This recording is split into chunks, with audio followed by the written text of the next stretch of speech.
क्या आप भी इस तरह के क्वेश्चन को सोल्व करने के लिए कोई आसान तरीका ढूंढ रहे हैं? If yes, then the video is for you. So let's start with the laws of vector addition.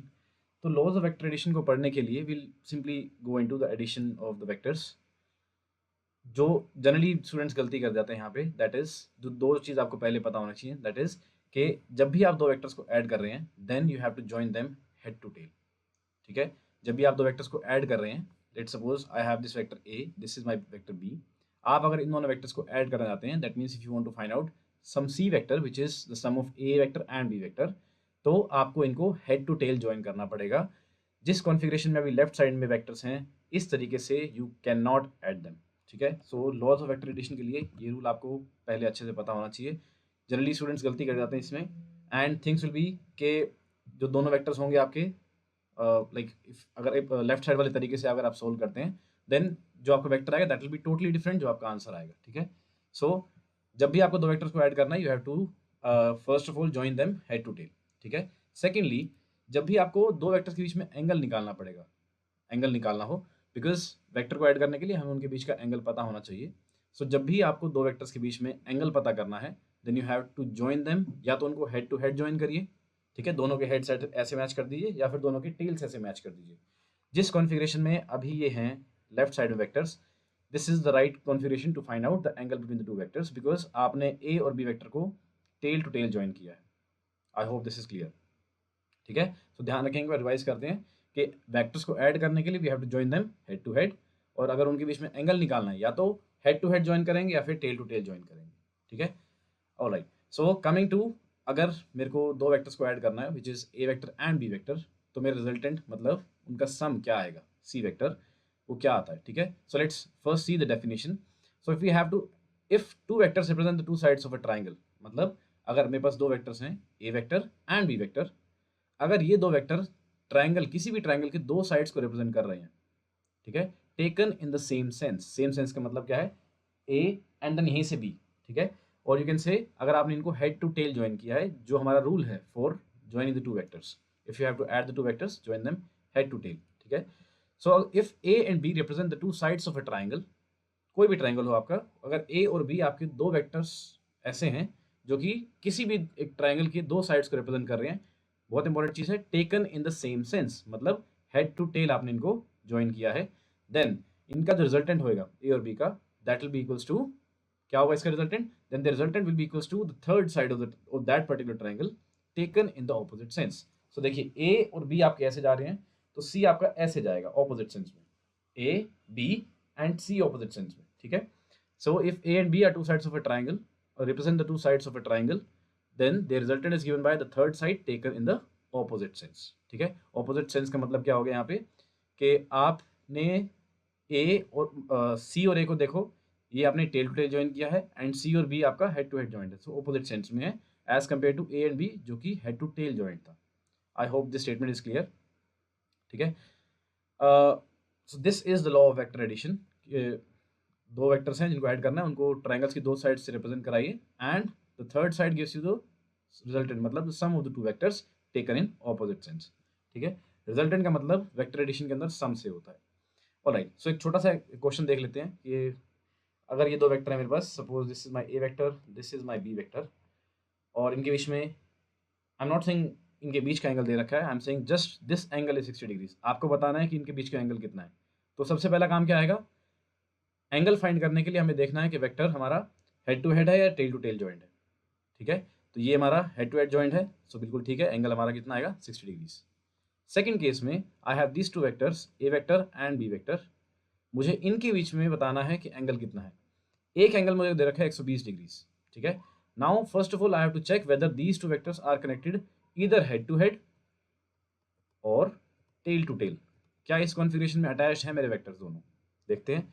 B का हेड और ए का टेल, सो ये कॉन्फ़िगरेशन तो नहीं है, तो मुझे क्या करना पड़ेगा, I have to join them head to tail, या फिर सॉरी हेड टू हेड या फिर टेल टू टेल। तो आसान तरीका पड़ेगा हमारा कि हम टेल टू टेल ज्वाइन कर दें, this becomes my B vector, because vectors vectors को डिस्प्लेस करना आसान है, इसमें कोई दिक्कत नहीं है, यहाँ से उठा के कैसे भी रख दो, बट एंगल नहीं मोड़ना इसका। ठीक है, यहाँ से उठा के कैसे भी रख सकते हो आप, यूँ यूँ ऐसे। ठीक है, बट इसकी एंगल नहीं रोटेट करना आपको, displacement is okay in vectors. तो अगर ये एंगल आपका यहाँ से 120 था, तो बचा हुआ कितना आएगा 60 degrees, because this is straight line. Again angle कितना आएगा इनके बीच में 60 degrees. I hope these two formal laws of vector addition are clear. ठीक है, अब जो चीज़ हमारे काम आती है उस तरह क्वेश्चन को करने में, वो ये है कि आपको देखना है कि वेक्टर एडिशन को हम किस तरह से आसान से, मतलब हम याद कैसे करें एक पर्टिकुलर अगर एंगल दिया गया है। बिकॉज देखिए जेई मेंस एंड बोर्ड्स में भी आपको परेशान करने के लिए क्वेश्चन नहीं आता है। दे वांट कि आपको एक शॉर्ट तरीका पता हो, या फिर आपने उसको विजुलाइज कर रखा हो कि वेक्टर एडिशन कैसे हम सोल्व करेंगे। ठीक है, so to visualize the results of vector addition, हमारे पास ये हम सबको फॉर्मूला पता है, r is equals to under root of a square plus b square plus 2ab cos theta. This we know the rule of vector addition. ठीक है, अब अगर हमें दिया जाता है, एंड जनरली यही चीज़ आपको दी जाएगी अगर आपका क्वेश्चन वेक्टर एडिशन का फिजिक्स में पूछा गया है, तो to a very good approximation, to a very good extent, 99%, 95% आपके इसी तरह क्वेश्चन आते हैं कि ए और बी का मैग्नीट्यूड अगर सेम हो तो तब क्या होगा। ठीक है, अगर ए और बी का मैग्नीट्यूड सेम है, अगर ए और बी का मैग्नीट्यूड सेम है, then this and this both are equal, और ये दोनों भी सेम हो गए। इसको किसी भी ए से हम लेट से इसको ए से रिप्रेजेंट कर लेते हैं।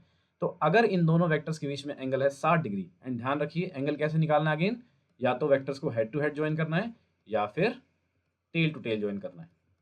ठीक है, सो आपने देख लिया अगर इनके बीच में एंगल 60 डिग्री है, रिजल्टेंट कितना आएगा under root of A square plus B square आना था, बट दोनों का मैग्नीट्यूड सेम है, तो again A square plus 2a into A, B और ए का मैग्नीट्यूड सेम है, तो 2a square into cos 60, cos 60 is half, तो क्या बन जाएगा ए स्क्वायर प्लस 2 से 2 cancel, and again A square, तो रूट 3a स्क्वायर बन जाएगा, and the resultant will become root 3 times of A.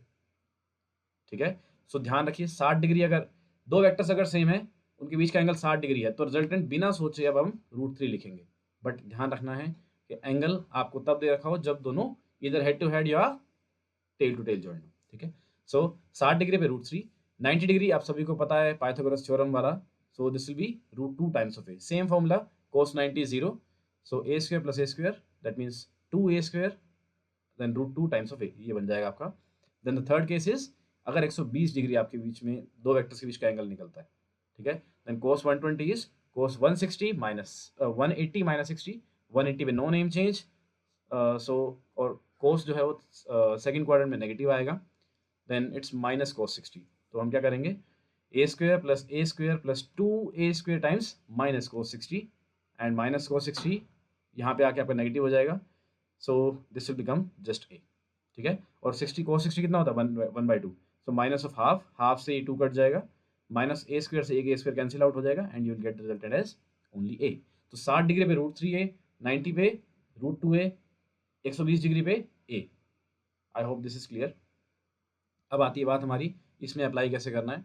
So question हमारे जनरली इस तरह से पूछ सकते हैं ग्रेविटेशन में या फिर इलेक्ट्रोस्टैट्स में कि तीन मास दे रखे हैं which are place at the sides of और vertices of a equilateral triangle. ये तीन मास एम दे रखे हैं आपको, इनको ए साइड के इक्विलेटरल ट्रायंगल के वर्टेक्स पे हमने रखा हुआ है।